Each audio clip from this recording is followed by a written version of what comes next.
mba hovanina fandarana rano eto amin'ny radio Don Bosco isaky ny alarobia maraina amin'ny folo mba hovanina fandarana ho fanabeazana ny olom-pirenena mba hovanina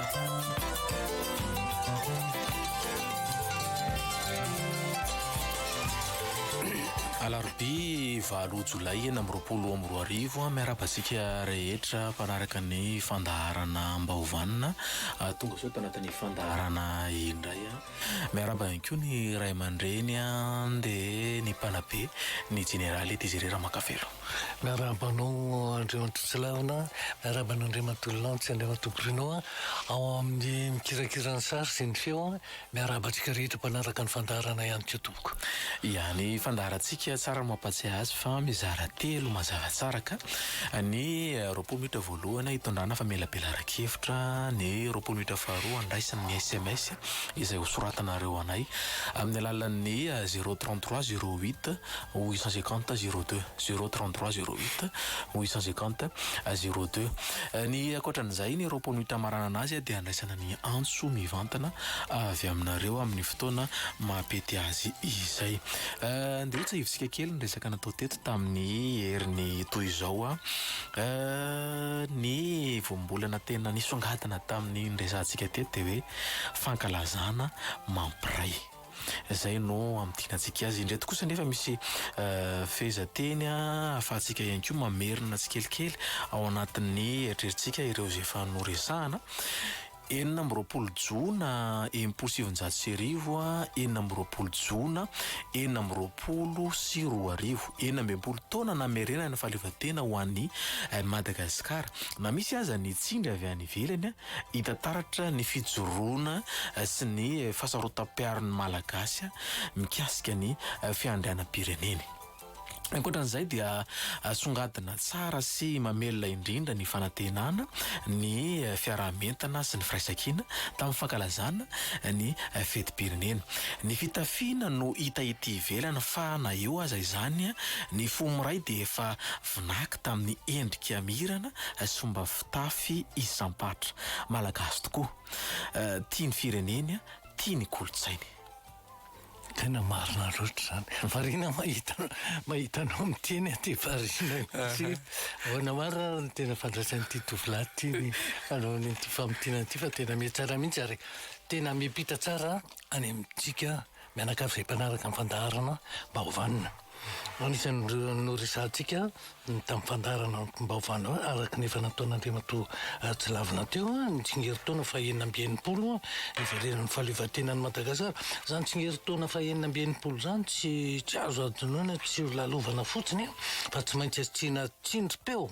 Ary anisan'ny zavatra asianao tsindrim-peo teo Andriamanto Tsilavina dia ny fisalorana ny fanamiana samihafa isamparitra indrindra manam-pahefana. Ary mbola nampianao an'ireo voambolana hoe nahitana ny atao hoe firaisan-kina, firaisan-tsaina, tena zava-dehibe ary azoko lazaina hoe mitondra fanantenana tokoa raha miresaka an'izany hoe fanavaozana zany tsika, zany fiavaozana zany tsika 980 taona ny ohatra ny tsy dia marina fa nisy firedaredan'ny afo tao po tamin'ny vony santatra n'izany hoe fahaleovantenana zany. Raha za manokana aloha dia mbola tadidiko tsara mihitsy fientanentanako mihitsy an'izany hoe mahazo fahaleovantena zany satria ny aina fanjanahantany izay tsy iverenana tsony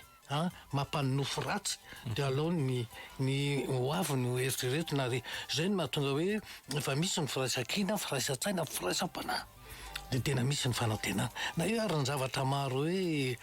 mety mitranga, mety manelitselona ny saina dia ny fanantenana no ataovy betsaka tompoko. Tena hoe mipetraka mihitsy mifantany rehefa mahita an'ireny tamin'ireny fotoan'ireny Andriamanto Tsilavina hoe tena santatry ny fanavaozam-pirenena tokoa ve ireny, santatry ny fiavaozana eo amin'ny isam-batan'olona ve ireny, satria ny seho ivelany ange no ahafantarana ny ao anatinao tsy afaka mamaky ny any an-tsainao, ny any am-ponao, fa ny seho ivelany izay asehonao dia afaka isintomana lesiny hoe misy zavatra ohatran'izao zany. Ary io tonga mitenitsika malagasy mana hoe ny atao no hita, izay ataonao no hita. Tokony tsy hisy tsony zany fisalasalana amin'ny firosoana amin'izany hoe fanavaozana zany na dia eo aza ny tindry avy any ivelany ataon'ny sadika. nefa dia mahavelom-panantenana mihitsy a fa tena ohatrany hoe le tsindry avy any velana ataony sadika ndraiky eo ohatrany niteraka firaisan-tsaina firaisan-kina tsy eo amin'ny fitondrana ihany a fa na eo amin'ny fanehoan-kevitra ataon'ny malagasy ara dia tena manome hery ny fitondrana mihitsy hoe tsy ny tsindry avy any velany mihitsy no avatsika ny tena hoe inona ny tombontsoan'ny malagasy ary zay no anisany hoe mahafinaritra marina fa eo anatrehan'izay le firaisan-kina izay a tsy ilozan'izay hoe zavatra mitranga hiteraka tahotra orooro sy ny sisa sy ny sisa zavatra mety mitranga reny ary indrindraindrindra araka ny tenena teo hoe misy ny tsindry avy any velany a dia mazava azy fa rehefa mahita ny zareo to tena iray sainy reto tena iray iny reto to tena misy fahavononana dia tsy maintsy atao a saingy ny tena mampalahelo moa dia hoe misy apahana malagasy a karazany hoe voasarika reny efitra avy any velany zay tsy ahatomombana an'izany ataontsika hoe fanavaozan'izany eto Madagasikara engany eka mba hoe ho ambin'Andriamanitra ny malagasy a ho tanteraka soamantsara zany fanavaozan'izany anisan'ny zavatra ny tenentsika teto any tamin'ny fandarana ko teto mba hovanina Andriamatoa lavina dia hoe tsy lavina dia ny fanabeazana ny olom-pirenena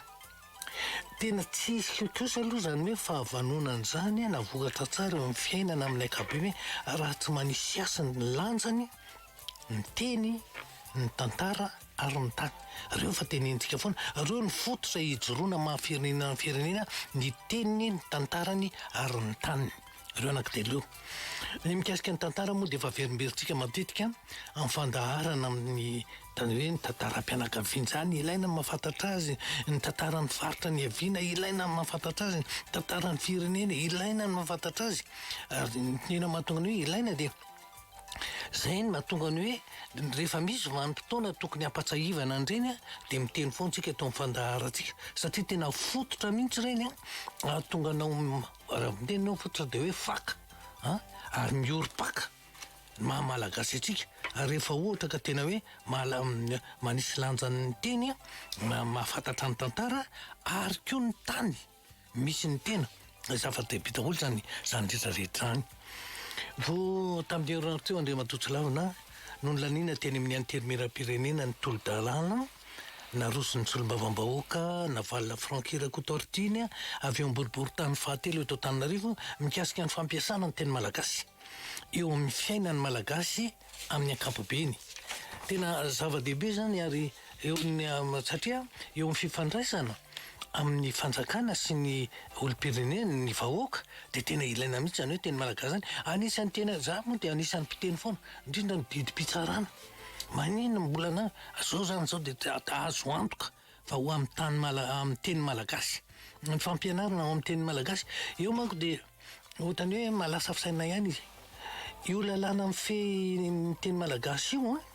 efa tany amin'ny 20 taona mahery tompoko nangatahany foibe ny teny zay sehatra miankina amin'ny akademia-pirenena za anisan'ny nandray anjara tamin'ny fivoriana tamin'izany fotoana izany tena hoe miandahy-miambavy ary tena hoe ahoana mihitsy tena hoe tsy maintsy arosany amin'ny antenimieram-pirenena zany hoe lalàna mifehy ny teny malagasy sy ny fomba ampiasana azy marina moa fa nisan'ireny zavatra ataontsika hoe tsy nahita-pahombiazana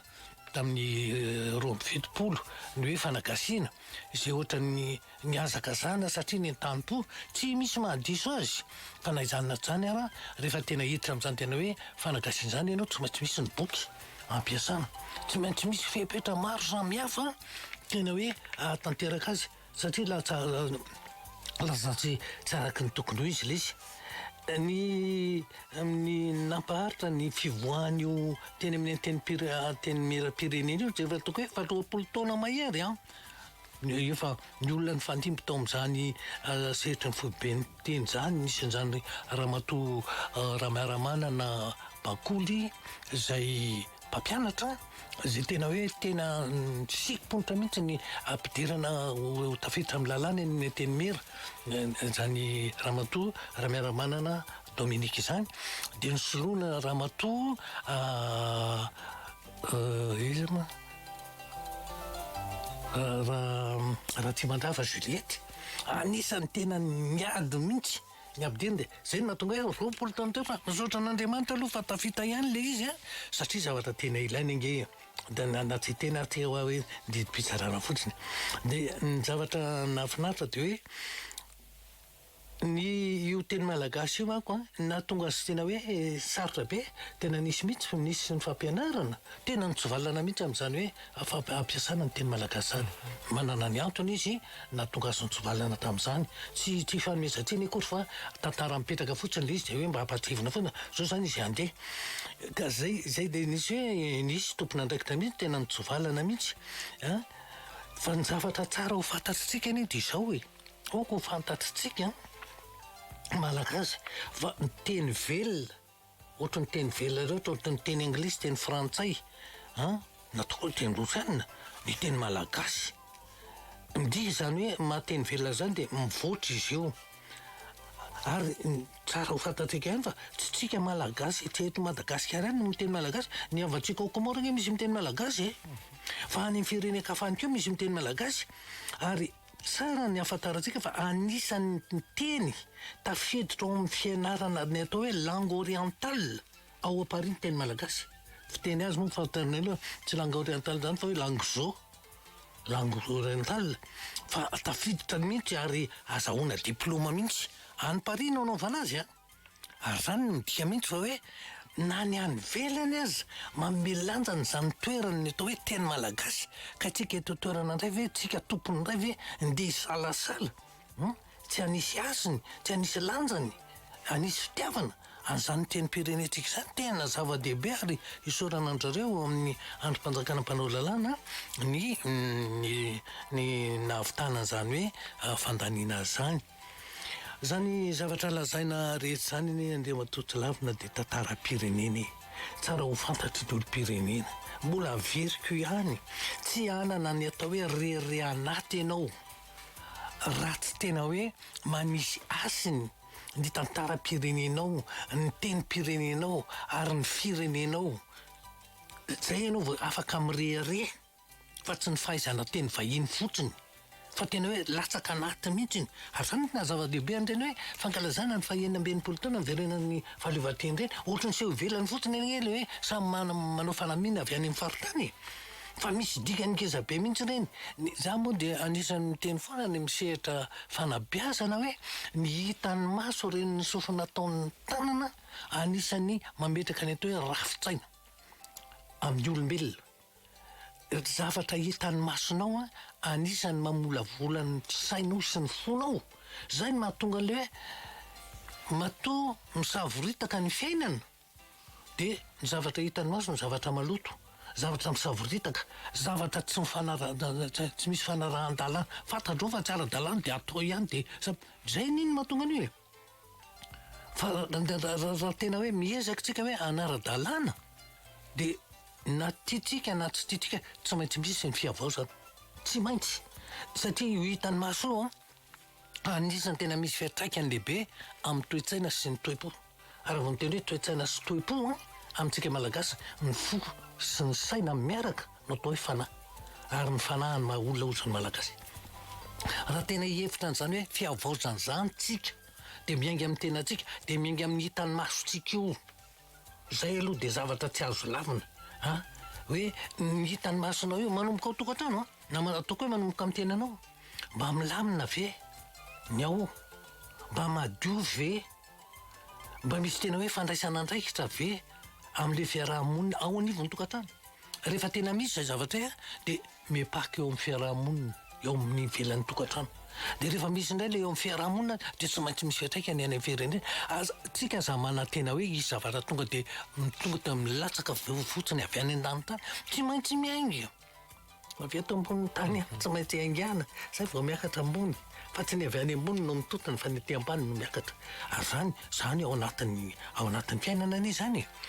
fa tsy azontsika hoe lavina hoe tsy misy an'izany ka tena misy mila hoe fahavononana ry ataoko hoe mila fanentana tsika malagasy mila mifanentana ao nataoko hoe mila mifanentana dia mifanentana amin'ny tsara hananana ampy hoe mba tena hampandroso hampivelatra hahatsara ny fiainana isiny ny fahavanonana marina fa tsy ny mifanenjika mifanaratsy manabanty sy ny sisa sy miteraka zavatra isiny ny fampiororona tena tsy mifanaraka mihitsy amin'le ataontsika hoe fanavozana mihitsy le fisin'ny fampiororona ary zany na tonga antsika hoe eto amin'ny fandarantsika hoe fanabeazana olom-pirenena vanina rehefa ny olom-pirenena ny misy fahavanonana dia azo antoka fa ny firenenako zay moa maha olom-pirenena azy dia azo antoka fa ny firenena koa isy fahavanonana isy fahatsaram-piainana isy fandrosoana isy fivelarana isy fahatsarana amin'ny lafiny maro mihitsy manomboka amin'ny tenanao mbola verika manomboka amin'ny tena foana io dia ao tokantrano dia eo amin'ny fiarahamonina dia aty amin'ny firenena na hiezaka tahaka ninny ny fitondram-panjakana zay tompona ataotoko hoe tompo-toerana any amin'ireny androm-panjakana isan-karazany na hiezaka tahaka ny raha ny vahoaka mbola mijanona amin'le toe-tsaina hoe samy maka ho azy tsy te hahalala rehefa tsy mifanaraka amiko raha ngah dia ataoko zay tsy tafitany tsika malagasy mampanan'izay toe-tsaina zay matotsy lavana tsika tsy mba manosika hiakatra fa misitona hidina zay ny tena mampalahelo noho ninny noho n'le fielonana noho n'le fankahalana zavatra zany zao anisany tena tokony hialana mihitsy zany toe-tsaina zany le toe-tsaina hoe misitona hidina fa tsy mba manosika hiakatra fa io tsy vitan'olon-drerany zany fanavozana zany tena miainga amin'ny tsirairay avy ary zany ny tena antony hoe anaovantsika nytony fandaharana amin'ny baovan'ny tony hoe mba mandray anjara mba mitondra ny anjara brika amin'izany le hoe raharam-pirenena fiainam-pirenena mba hisy ny fahatsara-piaina tany manan-karena za dia tsy sasasa mihitsy miteny izany tany manan-karena ary na tsy tena raha matetika amin'ny olona dia rena-kibon-tany io foana ndrasana ny renirany fa rena anankiray ngezabe ny velara-tany tsika mbola manana izany velara-tany hoe za milaza amintsika fa raha itsika mbola mijanona fotsiny hoe miandry ny avy any velany azadininy hoe ireo olona fa ny sonoany ka efa tapitrisan ny isany ny karanany ao endrika efa tapitrisan isany rehefa mahita izy ary mbola misy tany ny dadasika sady toa hoe manan-karena hono sy ny sisa tonga izy hatramin'izao aloha dia mbola ny sonoany tazana betsaka fa karana tsy dia misy siry le tena karana avy any eny fa ny efa zanatany no misy eto amintsika karana zanatany no misy eto fa tsy mbola le avy any any le tapitrisa hoe findramonina fa zany rehetrarehetra zany azadino ary zao efa misy le voan-kevitra nivoaka efa ela le hoe fanatotoloana ny dikany zao tontolo zao an'ny olombelona rehetra raha misy ampahana tany na arena tokony ason'ny olombelona rehetra tsy tandrahanao ao amin'ny taninao azo ny ataony tonga zany efa iainantsika raha tsy resaka fa tsy volamena fotsiny be volamena eto amintsika tsika malagasy ny tanatana vava fotsiny tsy manana anazy tonga ny sinoa tonga ny kanadianina tonga ny vahiny isan-karazany maka ny volamenatsika zavatra ohatran'izany ao anatin'izany fanatotoloana zany tsy afaka hiteninenina mihitsy ianao dia zany aloha tompoko ny zava-misy ka zany rehetrarehetra zany ny resahana an'izany hoe ny tantaram-pirenena ny momba ny teny sy ny sisa dia tena hoe ilaina mihitsy ny anasivana asa azy raha vao miteny asana koa ny matoto lavina dia fitiavany ary io fitiavana io anisany resaka resahantsika eto foana rehefa hita tapamfaharoso tsika dia tsy maintsy resaka fitiavana no resahantsika hoe inona ny tokony atao fa misy an'izao rary ny sady hitsiny ny olombelona averoka maranako azy ny olombelona tsy afaka ivelany fitiavana na fitiavan'Andriamanitra fitiavan'ny mpivady na fitiavan'ny mpianaka na fitiavana ama tsy afaka ivelona averina ivelan'ny fitiavana ny olombelona ary indrindra ny mahatonga an'izay dia tsotra nanaovan'Andriamanitra antsika dia tahaka ny endrintsika olombelona Andriamanitra dia fitiavana tompoko iya zay no roapolo minitra voalohany tondrana fa mialabela ara-kevitra anaraka hiraray arsika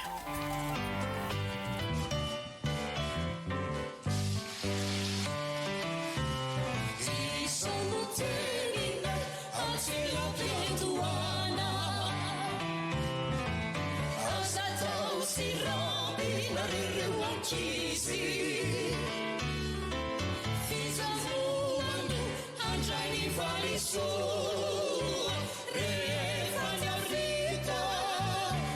farasitini Ayanga anga yanau ireliani Nuitinza Nivuka trang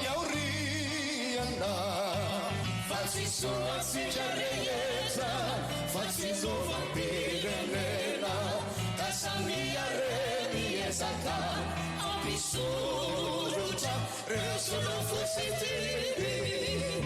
arena sarobity inolary reno atsamo ny tenanao ireny feno andragny atity tsy efanamo tsy ho tanterakamo ka ndere ifondrona iaraky lanjany atity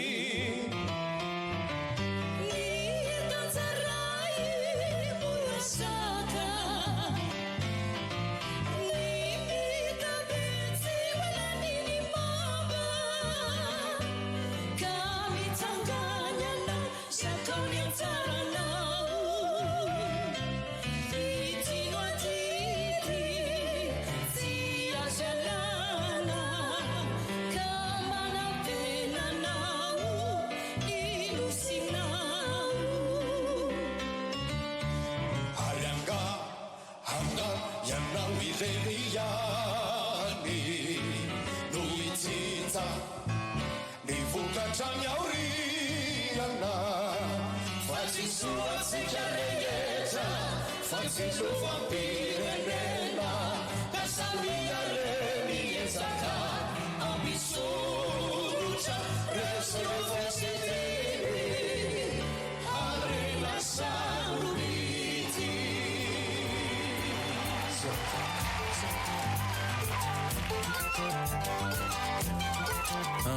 Zay ny mahakasika ny hira iny ao anatin'ny SMS isika dia ny 033 08 850 02 zany no ahafahanareo mandefa SMS ho anay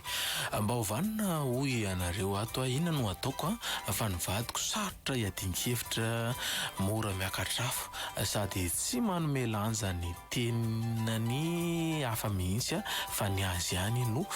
tiany ho marina dia tsy aza miady hevitra amin'ny tsoika tsy maintsy isoana no anana ny marina amin'izay moa raha miakatrafo zany avy eo aza raha vao miresaka amin'ny olona miakatrafo dia aloha tsy miresaka satria dia lasa ady foana ny avarany dia aloha ve manaja tena raha miteny hoe arenao koa ny miavinavina dia ko eny hoe miakatrafo foana raha vao tsy mitovy amin'ny hevitrako tsy aloha ve mifanaja aloha nge zany ny teniny salama hoy le namantsika ato vadiko a rehefa tenenina zavatra tsy mety indrindra tsy mety ny ataony dia tonga dia mamono ihany fantany rehefa tenenina izy marina fa zay tsy vita ininina dia aza mba manambady an'izany olona zany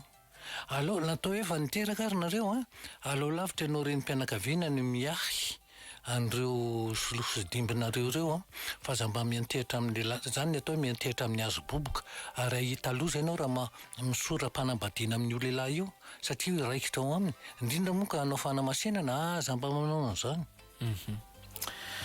ho no atopoko ny mamanay misotro toka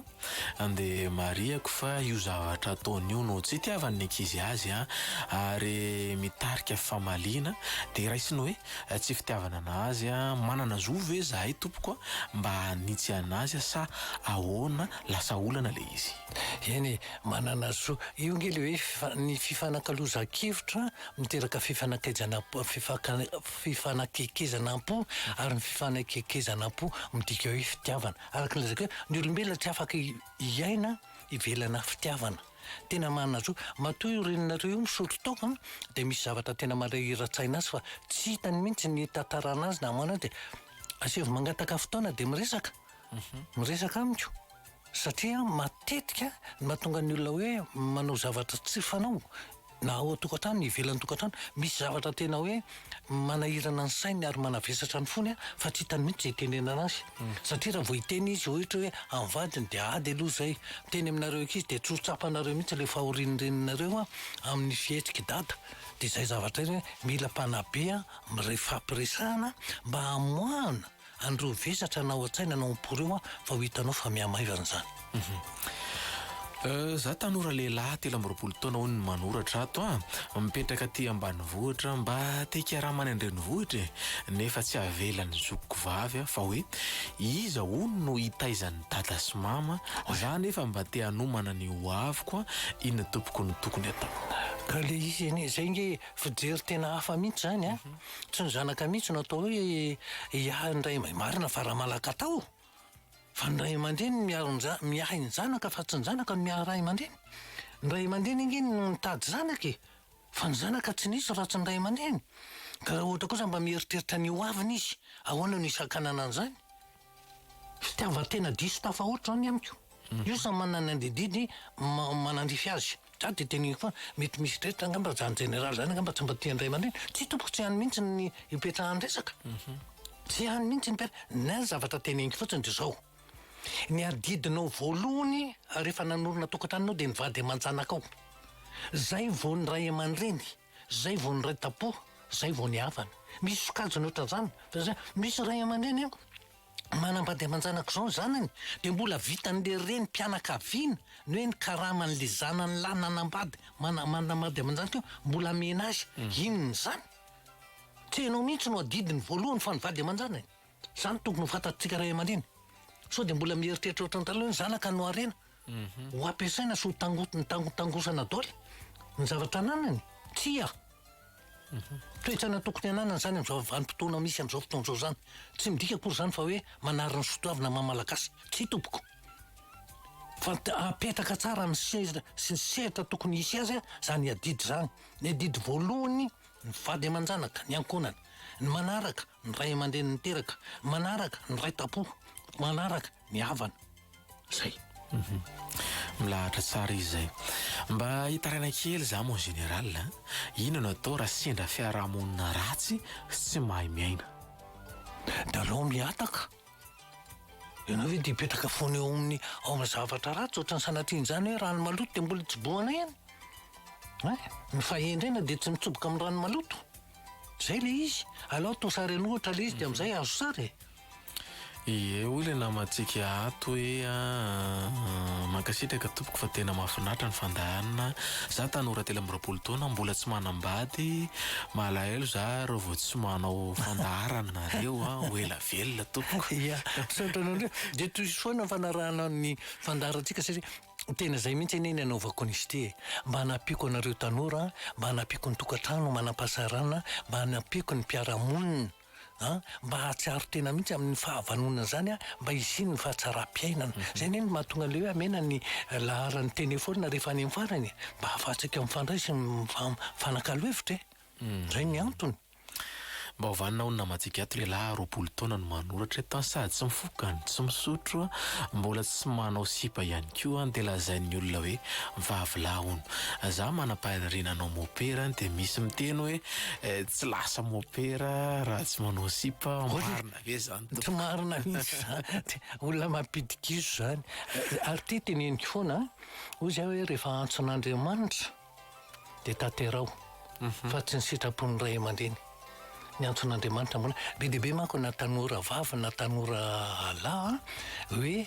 tianao religieux de sakanany ray aman-dreny mihitsy de zaho foana ny teneniko asa diso hoe asa tsa diso nareo religieux metrahako ny fanontaniana hoe diso hoe za sa tsy diso hoe ny antson'Andriamanitra ambony lavitra no ny faniriny dadasiny nanome ny ray aman-dreny io zany hoe Andriamanitra nge nanome azy ka maninona le nanome indray ny lasa hoe ny antsony indray ny tsy ekena ary anisan'ny zavatra teneniko ihany koa hoe rehefa nanoka tenao religieux ianao ka miala misy antony fantatra fa niza de mivolavolana tany amin'ny sekoly katolika de nisy fotoana tamin'ny Vatican II le hoe mahazo tsy manao sotanina ntsony fa mametraka lakoroa fotsiny asalam'izany afantarana hoe religieux iny efatra nampianatra efatra ho miala religieux daholy nanambady rehefa nanambady tena nitsipozipozy nitsipozipozy tena zahako miteny zany satria hitany masoko zay no mahatonga hoe rehefa diny ny sitrapon'Andriamanitra de arao fa mieritreritra eny indray ny tapoka indray de iny fa miobalana tsy mitsipozipozy za tsy manozo za zavatra hitako ny ainako mifandray tamin'ireo mpanabeary eo a mifanina am'zareo sady malahelo no tsitsako zay atao mbola nijaty iteny foana hoe mahase frera cuisine fefa manambady aman-janaka miahotra foana ny vavako hoe inona ary miteny hoe raha am'se tsy zatra ny zanako se frera nahafantarako azy ny anisan'ny namolavola iziko Maraba hono namatsika ato vehivavy raiky amby 30 taona mananjanaka mianada ny vadiko izy manaraka anahy aty de fa nahavita trano zahay mananamana izy de nefa le namany maditra daholo izy mivady efa samitratrana angala-badin'olona de rarako izy tsy hiaraka amreo fa sady alina foana izy vao miditra ny trano rehefa manao rarahany de navaliny anahy hoe ny relationko amin'olona aza simbaina fa raha efa mitondra vola mody za de zay no izy nefa mahatonga ady foana lay fodiny alina sady efa mamo de inona tompoko no tokony ataoko ny zavatra tokony tsarotsika tsy ny vola ihany tompoko ny fiainana ary mbola nyteneniko teo fitiavana ny tena ilain'ny olona fa tsy vola fotsiny oko apetraka tsara amintsika zany vola fitady fa fitiavana ny tena ilaina fa teo rehefa lanome vola de manao nytiako atao de mody rehefa te hody na mfiry de rehefa misotro toka de fa miaraka aminamako manao filibana atserody ampy anao ny vola tsy ampy tompoko ny vola raha vola fotsiny aza nanambady zay de sahako ny teny rehefa zay nitoetsainao de za manambady ary miteny amin'ny rehefa hoe vola fotsiny no alana am'izay de hoe rehefa tonga trano de aza mifampiresaka aminy ny volany fotsiny ratsina de mba zay koa zany fatany ny volana misy vehivavy nge mateny izany ny volanao nge nanambadiko anao sy mantsy an'ireo rangay tsy mivako loha mihitsy izy amin'y volanao sy nanambadiko anao mba de ohatrany koa raha hoe vola fotsiny atao de aza mivako loha aminy mihitsy miteny hoe aka zany hoe aka ny volanao no nanambadiko anao zany hoe tsy hainao ny vadiko fa ny volana omenao tena marina loatra ny teninao teo en général tsy zavatra tonga ho azy raha tsy mainga amin'ny toe-tsainy tsirairay ny amin'ny resaka fiarahamonina tena marina anke zany ya za de vehivavy 5 taona olona namana ato variana nanampy ny havana ka tsy najery ny hoaviko ny amin'ny resaka vady am'izao antitra zao vady zanaka nefa reo no napina tsy misy mijery reo napina de manontany ny fahasalamany na manontany ny fahasalamana aza tsy ataony mba mitady lalana iasana na ialana eto mada tiako daholo ny avako sy ny fireneko fa kosa tsy te ho vesatra satria tsy asa tsy vola tsy vady tsy zanaka ka mahantra inona ny tokony atao de eto ny tena mipetraka ny hoe safidy io ny zavatra manjaonao de manana safidy efa tsy manana vady ianao tsy manana zanaka de ny tenanao am'izay eritseretana inona ny hafaranao ny ololoatran'io mantsy ny matety za de miteny hoe maka zaza manangana zaza anankiray mba hiafaranao mba misy ianteranao ary mba izy handovanao satria rehefa tsy miteraka ianao reo mpiraita-po tsy nijery anao reo no andova ny fanananao rehetrarehetra mba misy ny olona nikarakaranao atsangana mba handovanao zay zavatra ray eritsereto tsara zay zavatra teniko anao zay zay ny tena mampalahelo ianao zany tena entany mpitiavana de manasoa ny hafa sy ny sisa rehefa tonga ianao ana mitona hoe efa hiditra amin'ny fahalehibiazana tsisy mijery anao tsiny izy rehetrarehetra mampalahelo be nge zany ka zay mahatonga hoe tsy maintsy manana olona iankinana ianao de ny fananganana olona io tsy zazakely tsony natsangana fa mety efa tanora hoe mivonina mba hiaraka hipetraka aminao sy mba hanohananao eo amin'ny fahasarananao rehefa antitra ianao zay mety fa samijanona rery am'izao vehivavy 20 taona no manoratra eto maminavina norona tokantrano inona kay no atao hoe fitiavana sy fifampitokisana za zany teny foana raha vao miresaka anao ao amin'ny tranoko fandraisako olona ao an-tranoko ao de misy soratra napetako mihitsy ery am'rindrina ambony ery hoe fifampatokisana fahamarinana ary fitiavana tsy misy fitiavana raha tsisy fifampatokisana ny aingana de rehefa misy fifampatokisana miaina ny fahamarina za evo afaka miteny ety za de miteny foana hoe ny olona sary-piaro zany hoe tsy matoky olona tsy tia fampiatsara vela tsy fotsiny izy ny manao ny ataony de ny anankiray sakana zay mba toveo tsainareo matoa ny olona sary-piaro misy zavatra fahafa ataony any fa raha tsy olona raha tsy misy zavatra fahafa dia manana fahatokisana ny vadiny zay mivady zao dia olona hoe mifampahatoky samy asa zay taloha izy mpampianatra za miaramila fa tsy mba manana eritreritra mitondra mpianatra mandeha izy mandeha ataoko hoe folo andro zany tsy mba manana eritreritra satria vatatro fa tsisy mihitsy lehilahy ampiherikerika an'io vadiko ary ny vadiko mahafantatra tsara fa tsisy vehivavy ampiherikerika mihitsy amin'izay fotoan'izay io vadiko io ihany any fantatro rehefa tonga foana ren'le hoe Saint Valentin reny dia tiany hainao manjery mihitsy mba mametaka fantaninana ny mivady satria hiditra ny faha-enimpolo taona ny mariazy zay zay amin'ity taona ity mantsy dia ohatrany mba mitiany olo hoe zany maharitra enimpolo taona zany io zany mba efa lasa lavitra zany dia ahoana tsara no ataona fifampatokisana tompoko ny fototry ny fitiavana raha tsisy fifampatokisana za manatena fitiavana zany ny ady zay ihany fantatro ny olona tiana hitokisana fa rehefa aiahinao dia misy zavatra tsy miady eo zay fotsiny mankasitraka ny amin'ny fandaharana na mantsikiaty fa tena nanampy be dia be ho ela velona neny fandaharana ny tompoko ny ankoatran'izay dia lehilahy 30 taona no manolotra hoe tao manambady vita mariazy dia mananjanaka efatra mampirafy be hoy izy ilay vadiko inona ny tokony atao mangataka torohevitra le vehivavy zany ny mampirafy zava-toza amina tampo re olona namary misy zavatra mantsoa azy le vadinao misy toe-batan'olona mantsy misy toe-batan'olona tena hoe mitady firaisana rano foana ka raha ianao vadiny rery tsy ampy azy sanatriny resaka zany zavatra any raha ianao vadiny rery tsy ampy azy dia lasa mitady aroa zava-doza amina tampo fa dia zao reny tsy maintsy ohatrany hoe entona ambavaka na hoe manatona mopera mihitsiny satria karazany ohatrany olona mpisorotokana mivoaka ziara te hialanga izy zany amin'ny alalan'ny vavaka mety mavita zavatra manovany toetrany ary ny tena everiko ny tena afaka azy tsy maintsy resahany amina olona ohatra hoe mopera dia misy any ohatran'izao ahoana ny fomba ialako amin'izany fa raha tsy tanenina amin'ny olona satria ianao menatra hoe raha teny izany amin'ny olona avy dia tsy afa-baraka dia vao maika ianao tsy afaka fa ny zavatra manahira-tsaina sy manavesatra ny fo tsy maintsy mivoaka mivava zay vao maivana zay zavatra ia ny afaty dia milaza manao hoe izahay dia mipetraka ambandriana ny tompotrano no ao ambony zanaka ny tompotrano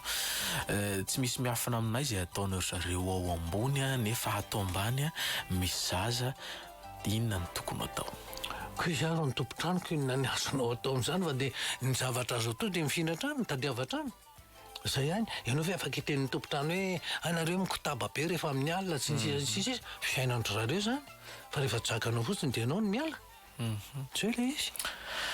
hoy ny SMS-tsika ato hoe za vehivavy zay 13 taona mana olo-tiana efa niteraka efatra miraiki-po be amiko ireo zanany satria kamboty reny ireo nefa betsaka ny olona tsy mankasitraka inona ny tokony atao tompoko safidinao io tompoko safidinao tsy ny olona mihitsy no hipetraka eo amin'ny toeranao rehefa ianao no mazaka an'ireo zanabady efatra ireo indrindra hoe miraiki-po aminao tsy hitako ina moa ny anaheranao amin'izany zany hoe rehefa miteraka fotsiny nareo hanao ahoana ny hitondranao ny zanaka nateraka ao sy ireo zanabady ireo any fotsiny mipetraka le izy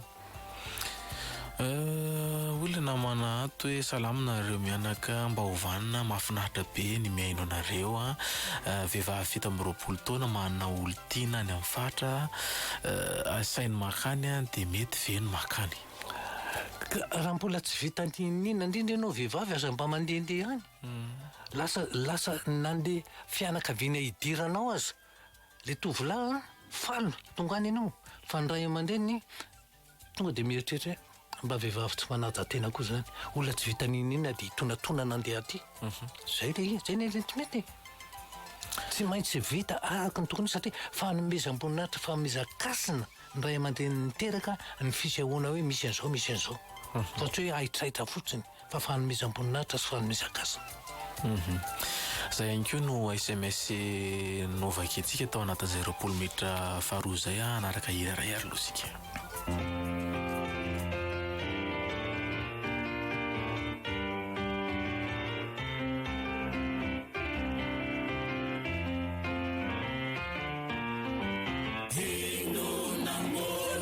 fandrafirafiana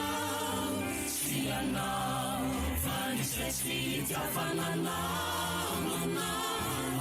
nahoany ty tany fandririfiriana nasoiataianda matsiafandramandramana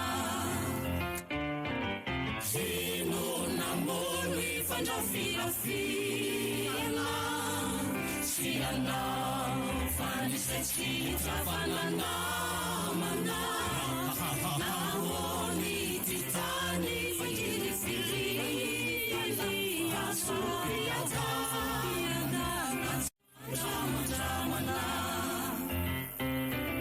zeno manefa mandalo inakono mavitanao rery azo atao femety afafalo zao isazy miataka salamy very isika olombelo naleka malia fienina fona mififitasita koasan'izay tsy mba mifankatia naonilaiany naranamita efa niampasana ve foivosa vovokizany fa mifankatia indrisy ho iaho isoawarina losa dieny misy aina moarity efa niampasana ve voivosa vovokizany va mifankatia indrisy ho iaho isoawarina losa dieny misy aina moarity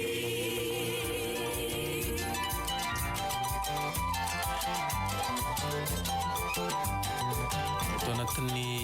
antso mivantana isika izao ankany 020 22 443 90 na ihany koa ny 020 22 442 09 no ahafahanareo miditra mivantana. Ny fanarahantsika dia zao rehefa mbinareo anatin'ny antso dia vononareo tanteraka ny radio tsisy n'ilay feo miverina makaty amin'ny trano fitenenana na ihany koa isin'ny elanelana 020 22 443 90 na 020 22 442 09 mba hovana tompoko afaka miresaka ianao fa efa tafiditra mba hovana tompoko afaka miresaka ianao eny tompoko mbola miresaka tsy laviny zany efa mihainanao izahay toy izy niresaka ao tsy mahalavidavitra namontsika hovana tompoko tsika rehetro teneny aza mihaino radio intsony général miarabanao ndray matoty laviny miarabanao tompoko mba misy fitaranina kely moa général avy ety aminay vevy avy eo amin'ny gendarme avy eo amin'ny tafika mipetraka aty amin'ny faritra ka asa raha mba azo resana eto aminareto sady azy tena marina angamba aloha angamba tsy resahana eto satria hitanao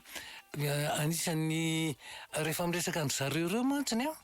dia rehefa tsy mifanaraka amin'ny fijeriny dia lasa nieritreritra izy sao dia manakorotana zay ny tsy mampety azy eto mba hovana tompoko mba hovano afaka miresaka ianao efa tafiditra mivantana ya mihainanao ovanina tsika rehetra tompoko tompoko miarabanareo miana koa sy ny technicien ya miaraba tompoko tena marina mihitsy le fanadidininy sy tsy lavina tamin'ny voalohany teo ny resaka fety-pirenena eny tompoko satria nanataka tamin'ity taona ity niaraka amin'ireo manam-pahefana fa na fanamiana malagasy daholo nataon'le olona tsy afaritany io mahafinaritra dia sady faly ohatran'ny menaka satria sa tsy nanao ohatran'ny nangasiasy mihitsy fa le lafinafra dollar na tena hita nampiavaka anazy ny mpana politika rehetra na mitovy hevitra na ty mitovy hevitra fandretana miara-maka sary nanao daholo ohatra hoe mavely mpanantenana any raha hoe izany ity mba atana hoe fanovana engany mba iova re mpana politika reo fa mpana politika mifandrasa andavanandro dia fandretana miara-maka sary tsara be tena nafinaritra taty amin'ny faritany fa tany andrenivohitra koatra za mba tsy mamenatra moa voasambana mba voasa tamin'ireny matso 26 juin ireny dia tena mampiavaka dia engany mba tiany fakatiavana sy mba indrindrindra le fanagasiana dia kasantsika atao io mba ho tanteraka fa tena zavatra ilaina le fanagasiana indrindrindrindra ny amin'ny fitsarana marina loatra tsy mahita fasany anefa dia voaka ny didy fitsarana amin'ny teny frantsay marina zany vanina daholo e tika rehetra tompoko misaotra indrindra mifanehoan-kevitra 020 22 442 09 mba hovana tompoko tompoko manadina moa général manahoana tompoko da zahay avy ety toliara tapaka ny RDPT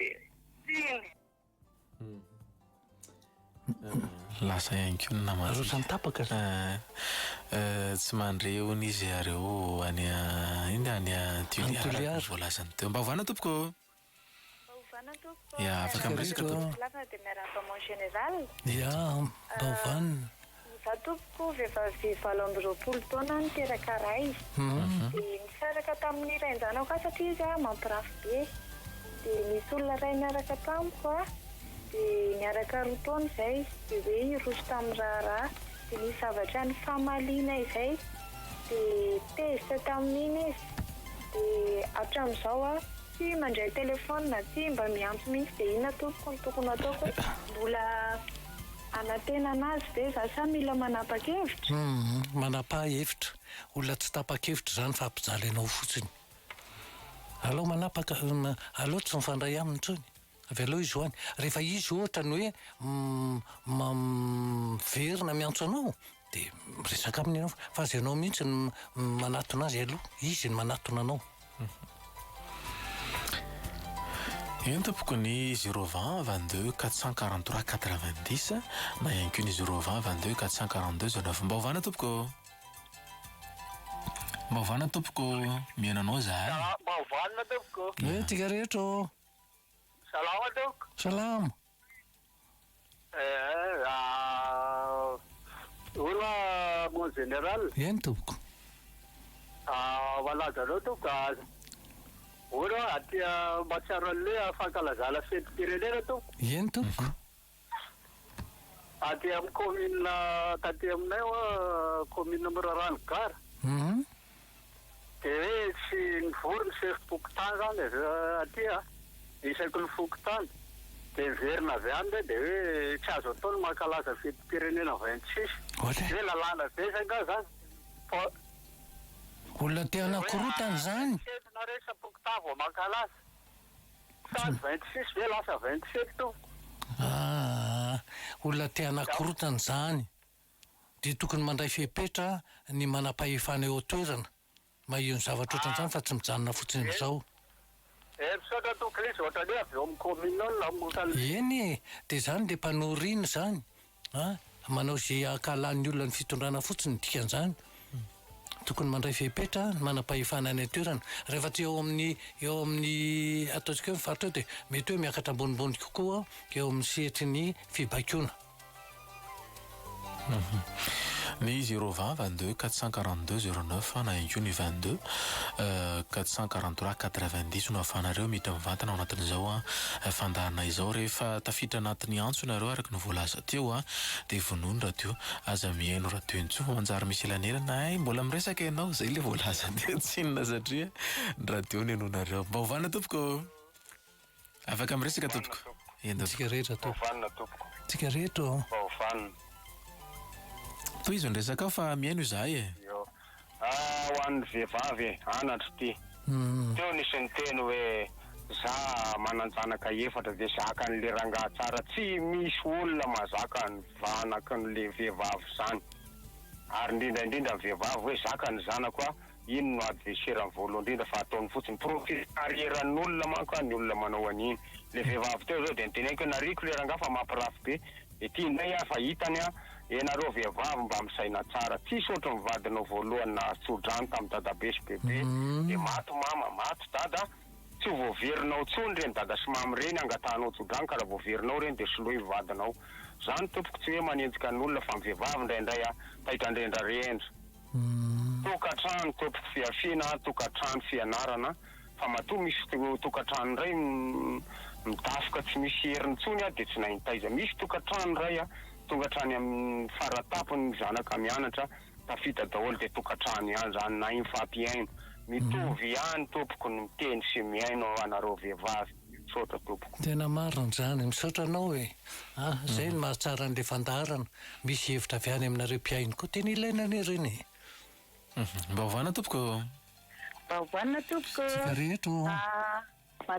bety amin'ny fatamoromania tompoko hitanao za zany nanambady 5 taona vadiana zay de tsy mba niteraka moizay zany de maty le vadiko zany tamin'ny 2003 de zao zany hanao fahamadihana any amin'le toerana misy an'le vadiko zany any Arivo Mamo any de za tsy nahazo lova satria le vady zany le hoe tsy mandova rehefa tsy miteraka de tsy nahazo mihitsy anakely zao nefa akorodosiny zareo aizany adidinao de andovy tompoko satsy andosy zay mba ilako hevitra tompoko raro soanareo eny tompoko ka zara miteny hoe ianao tsy mandova koa ina ny didy dadavinao raisanao eo tsy alao izy mianakavy any mandray ny didinao aza mandray adidy am'izany lasa zay indrindra mantsiny rehefa andray ny lova izy hainy de hainy fa rehefa andray adidy izy mitady anao mba hovana tompoko afaka miresaka ianao fa tafiditra mivantana Baovanina tompoko tsika rehetra avaty osy ihany io miaino masaika aneo hevitra kely fa tsy haiko hoe misy lalàna angamba fitondrana motona hoe ahoana fa aty aminay aty tena tsy mety mihitsy ny fitondran'ny olona moto aty tena mijidrijidry be tena manimba fahasalamana ohatranay mivarotra amoron-dalana zao tena miorooro mihitsy mifonao vao mandalo reny moto scooter reny de rehefa misy fotoana koa lahady ariva reny de aty aminay mako misy toerana atao hoe aty amin'ny rond-point aty tonga de mirivatra tonga na reny camion magnum madafy ngeza be reny de paseny zareo nefa zareo ohatran'ireny course reny mihitsy zany de zay mba angatana amin'ny tompona ndraiky sa avaty iosy mba hijery manokana an'ireny tondra moto scooter reny fa tena manahirana be manimba toe-pahasalamana tompo so ihany ianao fa niditra mivantana amin'ny radio tompotsy koa fa mino aho fa mahianao zany ny tompona ndraiky anao raha tsy maheno de mandehana any hoe amin'ny maha-olo-pirenenanao zonao tanteraka ny miary ny zo amin'ny hoe isy ny filaminana ary isy ny fandrepalemana fa miteraka tsy fandrepalemana nke zany ororo zany de mandehana any mba hovana tompoko salama tompoko salama mba hovanina afaka miteny afaka miresaka tsara mihitsy ianao fa tsy miteny fotsiny ambandro ihany le miantso eny tompoko ohatrany général aloha ny fanamarana mafinaritra tena mafinaritra tena maromaro ny taka azy misaotra tompoko raha mety zao de mba milataka firenena ianao zay anao tena marina zany maro tena betaka ny soazy taminao nantoro-hevitra fotsiny de misaotra betaka anao ndrindra misaotra tompoko eny 020 22 443 90 na ny 020 22 442 09 no afanareo miditra mivantana araka ny voalaza teo efa manomboka mahay miditra isika efa mamono tsara ny radio rehefa miresaka mba hovana tompoko vanna tompoko tsika rehetra tompoko vanna tompoko miverina kely are tompoko eny tompoko mety tsara ka misy lalàna mantsy alo en vigueur ho an'le bebe teo hoe zay ny vady de tsy miteraka de nody lalàna tsy hoe tsy mandova ony fa ny lalàna tsy atao ohatry zany bebe fa rehefa tsy miteraka tsy adoption de zara 50% ho an'ny firaitapo am'le rangà dia anao ny atsasany lalàna velona fa diso le arivo mamo sady diso koa ny olona manilakilaka an'izany sikany avy amin'ny vehivavy dia atsona hoe lehilahy de zo velona zany a lazaiko eto ho an'ny rehetrarehetra fa tsy ho an'ny bebe rehefa tsy miteraka sy nanao adoption de 50% an'iny a any bebe a 50% any avan'le rangà misaotra toko tena misaotra anao toko fa na za manokana raha na nijaha manokana de nijaha eo foana zavatra henoko foana hoe nivatry tsy mba mandova fa ny zanaka ny mandova de raha tsy niteraka de any amin'ny avan'le ankilany daholo ny mandeha ny zavatra nefa ianao mivady ny niarany sasatra nanana any tena misaotra be dehibe mihitsy fa manova fijery mihitsy zany zavatra zany a ary doa aparitaka amin'ny olona mihitsy iny tena ilaina. Ya ny 020 22 443 90 mba hovana tompoko. Hovana tompoko. Tsika rehetra tompoko. Lasa novinoko ny radio. Ndao ary. Sawa. Tota betsaka mafina. Ohatra amin'ny ramose amin'le hoe olona sy niteraka teo a. Manahoana daholo aloha nareo. Manahoana general. Efa salama tsara. Tena fara dia mahafinaritra. Tsara tompoko. Fa ohatra amin'ny kely a tamin'le olona le hoe tsy niteraka dia ohatrao. Zao a raha mipakaty nareo vady dia hitondray lamby dia dipinosy. Fa aza mena olona ny hoe tiany anjarako fa hitondray lamba vadinao dia pinosy. Zany zavatra hoe atoroko. Ary ny lehilahy tompoko na hoaiza lehilahy dia lehilahy foana fa ny vehivavy atao tokatrano fa ny vehivavy tena ohatrany hoe inona re zany amin'ny tokatrano ohatrany hoe volamena dia tena atao ny tokatranonao atao ny tokatranontsika amboary tsara ny volo amboary tsara ny akanjo amboary tsara fa tsy hoe tsy mijanona tsisy fa maro zany tena maro zany ka vehivavy a zao a ny vehivavy manko a moaoa be tsisy fefarany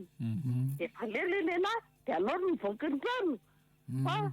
lamintsika fananidy ny varavarakely io a raha tsy vita tsisy a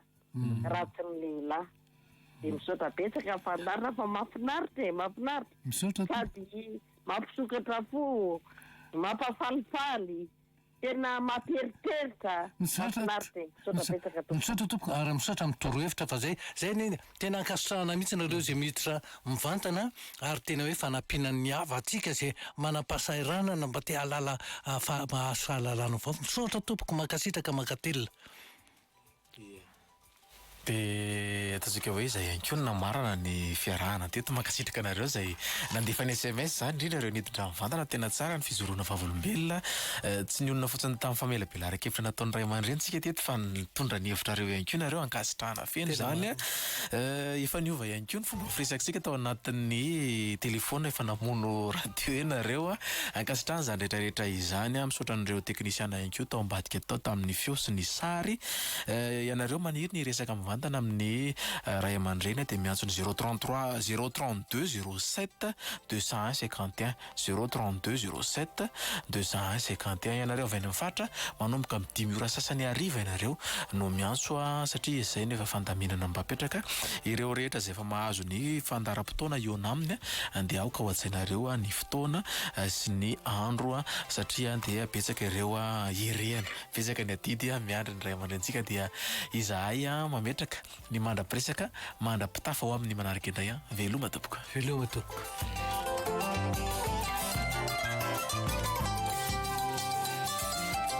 mba hovanina fandarina rano eto amin'ny radio Don Bosco isaky ny alarobia maraina amin'ny folo mba hovanina fandarana ho fanabeazana ny olo-pirenena mba hovanina